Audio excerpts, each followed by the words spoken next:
Chapter 2. Then on October 17th of that same year, the Lord sent another message through the prophet Haggai. Say this to Zerubbabel son of Shealtiel, governor of Judah, and to Jeshua son of Jehozadak the high priest, and to the remnant of God's people there in the land. Is there anyone who can remember this house, the temple, as it was before? In comparison, how does it look to you now? It must seem like nothing at all. But now take courage, Zerubbabel, says the Lord. Take courage, Jeshua son of Jehozadak the high priest.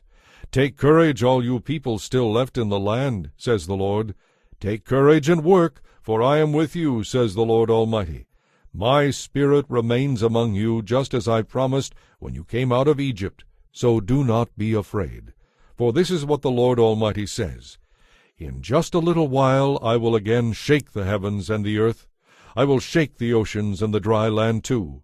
I will shake all the nations, and the treasures of all the nations will come to this temple. I will fill this place with glory, says the Lord Almighty. The silver is mine, and the gold is mine, says the Lord Almighty. The future glory of this temple will be greater than its past glory, says the Lord Almighty. And in this place I will bring peace. I, the Lord Almighty, have spoken. On December 18th of the second year of King Darius's reign, the Lord sent this message to the prophet Haggai. This is what the Lord Almighty says.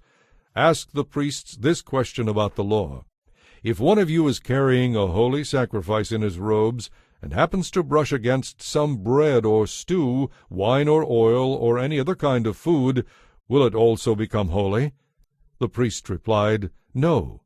Then Haggai asked, But if someone becomes ceremonially unclean by touching a dead person, and then brushes against any of the things mentioned, will it be defiled? And the priest answered, Yes. Then Haggai said, That is how it is with this people and this nation, says the Lord. Everything they do and everything they offer is defiled. So think about this from now on. Consider how things were going for you before you began to lay the foundation of the Lord's temple. When you hoped for a 20-bushel crop, you harvested only 10.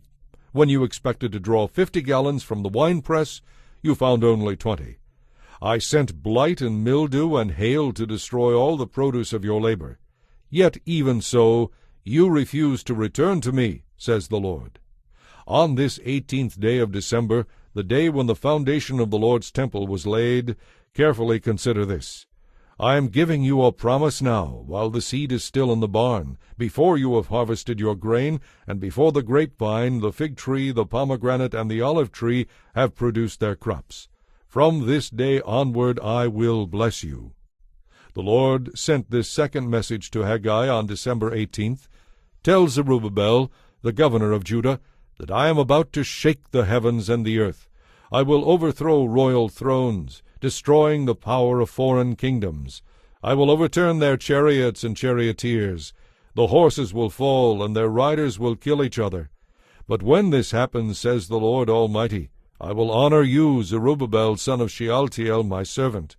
I will treat you like a signet ring on my finger, says the Lord, for I have specially chosen you. I, the Lord Almighty, have spoken.